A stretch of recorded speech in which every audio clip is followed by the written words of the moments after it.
looks like a Ricci sculpture, and that sense of organic monumentalism could very well be the key to Olivier Taiskin's new collection for Nina Ricci. The grandeur of nature played off against the artifice of man. There's a concept. This woman is a very, very young girl who goes into concert, into rave, she has fun. She was very sophisticated to start with, but at 6, 7 o'clock in the morning when she came out, the hair is a bit destroyed. She got color, feather on the hair, because she had fun all night.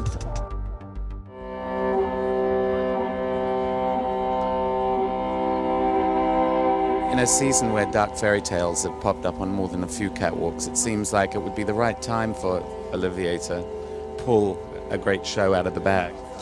Well, I think that Olivier really is a romantic, and so this season is perfect for him.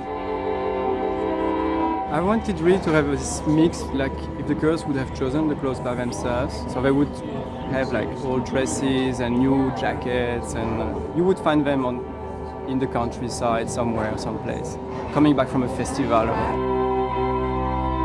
I think it's interesting that in that show you see something that could be Empress Eugenie mixed with club kids. He's always been interested in the young woman and how she reacts to a contemporary and urban environment. He was a romantic at his days at Rochat, and now there's a real sense of urban modernism to his clothing.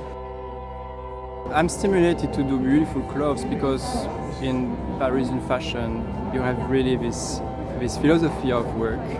And in the same time I want to have like a cloth that fits for a new generation, that is right for now. So what I present is the fruit of that research. He designs for women who consider themselves leaders instead of followers. I thought that was a very beautiful show. I feel almost it was his most accomplished. What I found interesting here is that his movement from sort of Victorian Chekhovian women, whom he created for, the long fitted dresses, have become quite forest fairies. We can't not say the brilliance of his staging.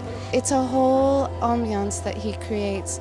It really goes back to the very beginning when he started. The evening gowns were exquisite. I wanted to finish with a real Ricci note, the real Ricci, so this girl in white, ethereal, celestial.